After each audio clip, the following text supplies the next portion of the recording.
Wascata, and the storm is still a very dangerous storm, but is moving out of the province now and into North Dakota, still producing some very heavy rain right along the international border. So this isn't the only warning we have in place, and severe thunderstorm watches as well. I'll explain more about that in just a few minutes. Janet. Thank you very much, John. For years, Manitoba's Environment Minister Kevin Klein has been identifying himself as a proud Métis. His brother disputes that, saying he doesn't consider his family to be Métis and that Klein is exploiting their mother's death for political gain. The I-Team's Caroline Bargut has the story. Hi everybody, I'm Kevin Klein. He's talked about being Indigenous on Instagram. As some of you may know, my mother was murdered by her partner. She was Indigenous. He's talked about it at City Hall. I want to speak from a place that no one else in council can speak from. My Indigenous mother was murdered. His government biography says Kevin Klein is a proud Métis Canadian and continues to explore working with elders in Manitoba to research his connections to Indigenous community. Earlier this year, Premier Heather Stephenson identified Klein as one of 2 Indigenous PC MLAs. We need to attract more Indigenous candidates, and we are, working towards that as well. A more diverse, more diversity within our candidate selection. Klein has a Métis card from a for-profit Ontario company called Painted Feather Woodland Métis, an organization that is not recognized by the Manitoba Métis Federation or the Métis Nation of Ontario. Critics say the card is worthless. Before the 2022 mayoral election, Klein talked about getting his Métis card. For me, it's not about the politics of it. It was just because if that's where my family finds their roots and their heritage, I want to be a part of that. I don't want to be a part of the political stuff. And as I said, I don't claim to be Métis for politics. I did it beforehand. And it's an important part of my connection to family. CBC News searched marriage, death certificates, and census data, which in some cases went back to the 1800s, and could not find any evidence of Klein's maternal Métis ancestry. Klein is now refusing to answer questions about his heritage, saying it's a private and personal journey. His lawyer sent CBC a letter telling us to stop asking about it. Métis lawyer Jean Taillé wrote a report for the University of Saskatchewan on how to prevent false claims of indigeneity. This idea that it's a personal journey and no one can question it, I call it again, it's BS, right? And we shouldn't give it credit.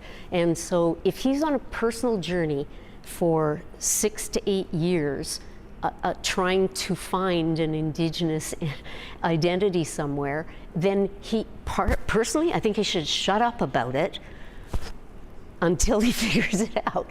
In the past, Klein said he's been trying to learn about his Métis heritage as a way to connect with his mother. She was murdered by her partner when he was 26 years old. His brother sees it differently. Christopher Rout is Kevin Klein's younger brother. They have different last names because Klein changed his name sometime before his second marriage. We contacted him to find out more about the family's heritage. And I remember learning about Métis in school. I think I would have learned something then and been told something, but no, we're not Métis. Rout says not only is the family not Métis, he believes Klein is using their mother's death for political gain. My wife asked me, why are you doing this? It's simply to defend my mom's story. I'll defend my mom's story against anybody. Politician or not, I don't care who it is. I'll defend my mom's story. I think, to me, a son's job is to defend their mom's story, not exploit it for any gain. Kevin Klein! We asked the Premier, given the new information, if she still considers Klein Indigenous. We received this statement. We are proud to have the first ever Muslim minister of the Crown, first Black minister, and first woman Premier in our caucus. Minister Klein is on the record stating clearly he is on a personal journey and his ancestry is not for political gain. The Premier declined to answer if the government still considers Klein Métis. Caroline Bargut, CBC News, Winnipeg. After months of refusing to answer questions about his heritage, Kevin Klein did address it today at an unrelated news conference. CBC's Ian Fraze reports. Kevin Klein was at a McDonald's parking lot to talk charging stations for electric vehicles, but he faced other questions. We'll answer all those as soon as we get finished with this. Once it was time, Klein says learning about his ancestry is something he's doing in private. He says he's Métis as a connection to his late mother. This is a personal journey. This is my journey. This is about my mother who I lost to murder. This is about a personal process that I want to go through, and I will go through alone, and it will not be public. Then he took aim at his brother Christopher Rout, who says the family is not Métis. It's unfortunate that he feels the way he does and doesn't want to look at our family's past or history.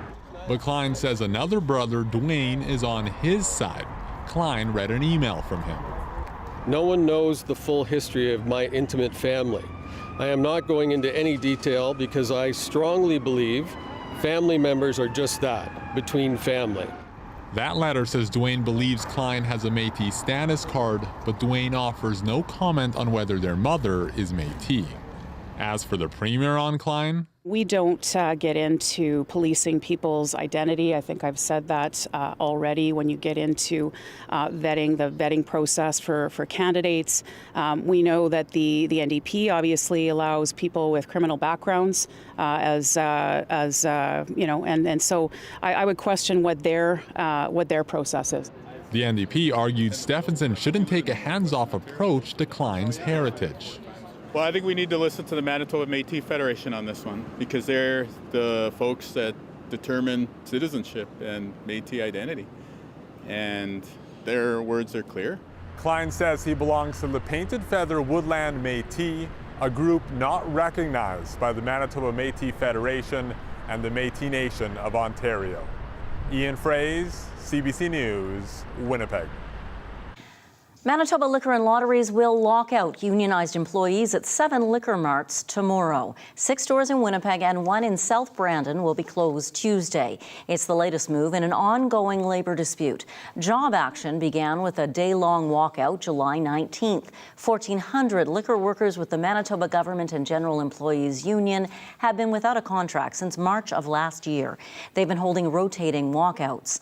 The locations locked out by management tomorrow include Grant Park, Garden City, and St. Vital Square, as well as Hargrave and Ellis, East Winds, Crestview, and Brandon South. It has been 6 years since the insect that has decimated ash trees across North America was first found in Winnipeg. At that time, scientists warned it could wipe out our city's ash trees within a decade. But as CBC Cameron McLean reports, researchers now say the bug isn't spreading as quickly as they feared.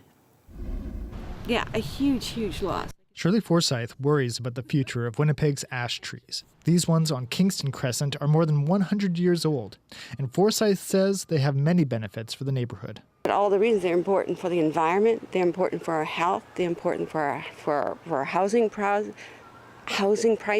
The emerald ash borer beetle was first found in Winnipeg in 2017. Ash trees make up about a third of the city's urban canopy, and with no natural defenses against the beetle, they are all at risk.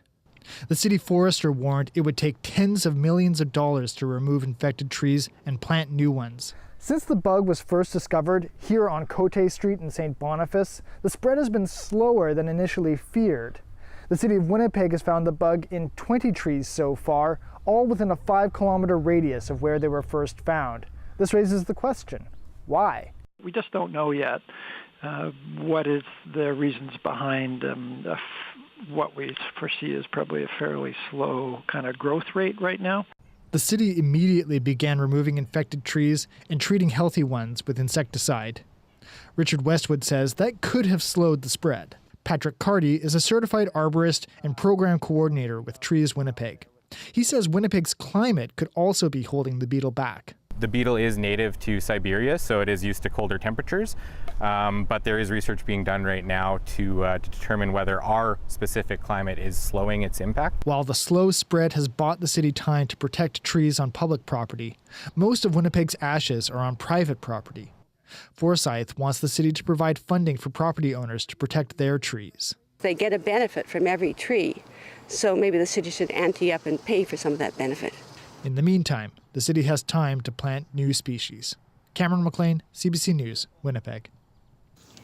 2 teens are dead and 2 others are in the hospital after a crash last night on Henderson Highway north of Winnipeg. RCMP say the vehicle the 4 teens were in was headed north in the RM of St. Clements when it lost control, rolled into the ditch and hit a utility pole. The 18-year-old man driving and an 18-year-old woman both died at the scene. A 17-year-old boy and a 15-year-old girl suffered serious but non-life-threatening injuries. RCMP believes speed was a factor in the crash. Demonstrators who want a landfill searched for the remains of homicide victims took aim at the World Police and Fire Games last night. And Winnipeg police say some of them went too far.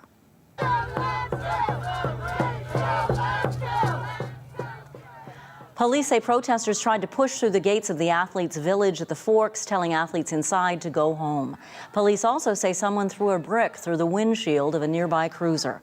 Cambria Harris spoke at a rally last night. She's the daughter of Morgan Harris, whose remains investigators believe are at the Prairie Green landfill north of Winnipeg. Harris says she's hopeful the new federal minister for Crown Indigenous Relations will support searching the landfill like his predecessor did. It sucks that they had to do the shuffle, and it's no surprise that it did happen. Minister Mark Miller had been supportive all along the way, and so I'm hoping that this new minister continues to follow in his footsteps. And as I said, if they so claim to care about reconciliation, then they will search the landfill. Gary Anandasangari replaced Mark Miller in a cabinet shuffle last week. About 100 people took part in last night's rally at the Forks. It was organized by the Assembly of Manitoba Chiefs. AMC says it's wrong for public money to be spent on the Police and Fire Games while the province refuses to fund the search. Winnipeg police say they are also investigating graffiti spray painted in St. Vital Park along the route for yesterday's World Police and Fire Games half marathon. There are almost 1 million Filipinos in Canada, with Winnipeg home to the oldest Filipino community in the country. So it made quite an impression last week when the first woman of Philippine descent was approved to serve in the federal government, in the cabinet. The CBC's Marina von Stackelberg tells us more about the new Minister of Small Business. Rechie Valdez has taken on many jobs: a banker, a baker. I was a previous business owner and I used to bake so much. A TV show contestant, and now the first Filipino-Canadian woman to be a federal cabinet minister. Rechie Valdez. It's a profound moment for me to know that I was representing the close to 1 million Filipinos now here in Canada. Valdez represents one of the fastest growing populations in Canada, but one of the most politically underrepresented. She's only the second Filipino-Canadian member of parliament ever. Not since MP Ray Pagdacan, a cabinet minister in the early 2000s, has someone of her background reached this level. It's time for us to be heard. It's time for us to represent ourselves in Canadian democracy. This restaurant owner says Valdez's appointment to small business minister is meaningful. Statistics Canada shows the percentage of Filipino Canadians who are self-employed is the lowest of any ethnic group in the country, at just under 5%. Being a business owner myself, and having witnessed a lot of the obstacles that folks from our community face, it's not easy to start up a business coming from an immigrant community.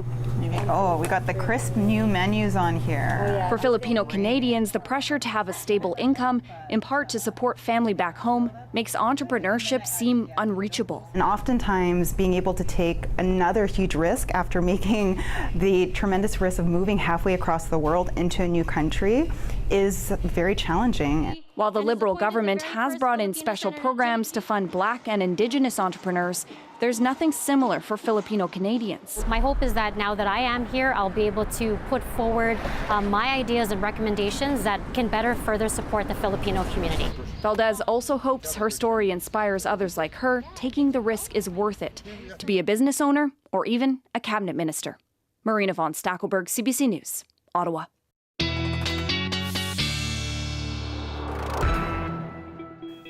Let's check back in with John Sauter. You mentioned other watches and warnings were in place. Yeah, we've got everything from special air quality statements to severe thunderstorm watches, even a couple of warnings out there. We'll start with that map, and I'll show you exactly where the watches and warnings are. And now, just to reiterate, at the top of the show, I talked about a tornado warning near Melita. That had ended just before our showtime. So we do have some smoke in the province. This northern area, right down into northwestern Ontario, including Kenora, widespread smoke. So Thompson, Oxford House, God's Lake, Cross Lake, all involved in this. And right now up into the Churchill and York regions as well. This large shaded area here is a severe thunderstorm watch. The yellow areas that you see, those are severe thunderstorm warnings. And that very isolated storm that we just talked about down in the Melita area is now slipping south of the international border. So no longer even a warned storm for severe thunderstorm warnings here in Manitoba. The next warning I wanted to tell you about is near Hudson Bay, Saskatchewan, and this is right up against the Manitoba border. So if these storms continue to strengthen and move into Manitoba, somewhere between Swan River and the Paw, we're likely to see a severe thunderstorm warning in that area as we head into the night tonight. 28 degrees with a light south wind, dew point up around 15, but just wait. Next couple of days, those dew point temperatures, meaning that humidity level, will really start to climb. Tuesday and Wednesday will be the humid days this week. Okay, the storm's moving out of Saskatchewan. They reach the Red River Valley early in the morning, so we may have a bit of a rainy or stormy start to our Tuesday. Afternoon looks like a sun-cloud mix, though, and there's only a very slight chance of a shower late in the afternoon. And then Wednesday, another feature moves through into northwestern Ontario in the morning and leaves behind a rather sunny, hot, and humid day here across southern Manitoba, and a slight chance of a shower in the afternoon. The north will start to see some showers as well for tonight and tomorrow through the day, and some storms along with that as well. So our chance is really in the morning hours, and then on into the afternoon, we get a high of 30 degrees with a sun-cloud mix here in the Winnipeg area. And yes, a little moisture as we look at northern Manitoba tomorrow, but still warm. Here in the south, the storms will have cleared the west, so 30 degrees in the sunshine. The rest of us, morning chance of storms, and then a sun-cloud mix and some very warm temperatures even through northwestern Ontario. So we're looking at mid to upper 20s with a chance of afternoon showers and storms in northwestern Ontario. Thanks, John. We'll check in with you a little later. Still ahead, a devastating end for Team Canada at the FIFA Women's World Cup. What went wrong for our Olympic gold medalists? After the break, you're watching CBC Winnipeg News.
Team Canada's run at the Women's World Cup of Soccer today ended in just about the worst possible way. Host Team Australia notched a resounding 4-0 victory, delighting hometown fans, but crushing the spirits of Canadian players. CBC's Lindsay Duncombe has more on this lopsided loss. This was absolutely devastating for Canada. The worst game the women have had in years. Every time the Australians scored, this stadium shook with cheers, and it happened a lot. The Matildas came in strong, 2 goals in the first half by forward Hayley Raso, and they could have had a third. An Australian goal was ruled offside. 4 substitutions at the half didn't make a difference. Sophie Schmidt missed the net, and Australians hit it again and again. There were tears in the mixed zone. Just a bad night to have a bad night. What happened? Yeah, I mean, I think they just showed up better than we did. Yeah, I mean, they took advantage of some momentum early, and I think the game got a bit stretched for us, and yeah, they wanted it more than we did tonight. What happened? Not sure. Honestly, I'm not sure. We were ready for this game, so yeah. It felt like that first goal so early came as a bit of a surprise. They just never really got the momentum back. Yeah. I mean, yeah, it was tough. I don't have many words right now. It was tough. This will be the last World Cup for Sophie Schmidt. Captain Christine Sinclair is 40 and didn't answer questions about her future, but she is thinking about the future of the game in Canada. I think this, for me, is a wake-up call for back home, a wake-up call to our federation and the lack of a professional league, the lack of resources for the national teams, the lack of resources for the youth national teams that similar as on the men's side. I mean, if the resources aren't there, we're going to fall behind. At a press conference after the game, head coach Bev Priestman summed up the result simply. She said, "This is going to hurt like hell." Lindsay Duncombe, CBC News, Melbourne. John's 7-day forecast in your daily lift still to come. We'll be right back.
Well, some of the storms that are forming in Saskatchewan now may reach the Red River Valley by early tomorrow, and then a sun cloud mix, hot and humid the next couple of days. And then after that, the next chance for rain is Thursday night into Friday morning, followed by clearing. Still warm Friday, still seasonal Saturday, pretty close to that on Sunday, with generally a sun cloud mix through that second half of the week. K-pop, a music genre out of South Korea, is known for its catchy tunes and flashy choreography. Oh yeah, dancing, it's all about the dancing. Yeah. Members of Winnipeg's illicit dance crew have bonded over everything K-pop related. In your Daily Lift tonight, CBC's Jim Agapito learned some new moves.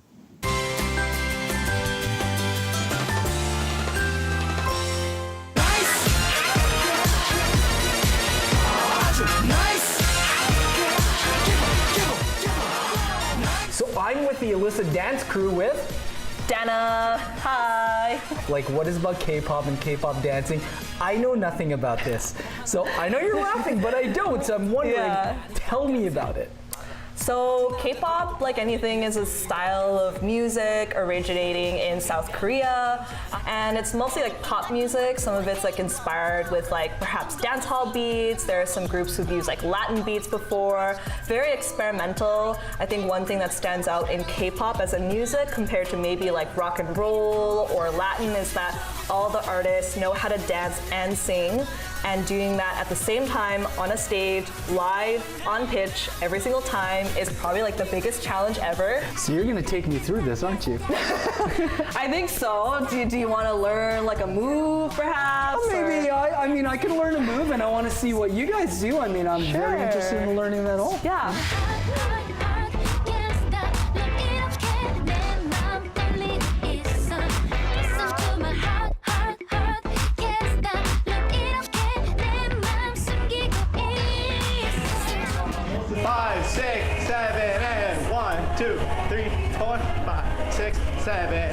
Jump, jump, spin, jump. 1, 2, 1, 2. Walk, walk, point, down, up, clap, clap. You did it. So if people want to come out, check you guys out, maybe try? Is that something they could do? Reach out to you guys? Yeah, if you're looking for some dance classes, I think we might have some opportunities coming up. So please follow us on Instagram to get all the latest details from us. So, yeah. Perfect. Thank you so much, guys. Yeah, thank you. That's great. You know, I think Jim did pretty well there. He did. Apparently he has a dance background. He has a boxing background. So he's just good at everything. You know, dancing is not just fun, it's great exercise. That's very true. Yeah. Winnipeg's Illicit Dance Crew is the name of that group if you want to follow them and maybe join. Yeah. Thanks for watching tonight. We'll see you at 11 and tomorrow. Have fun dancing.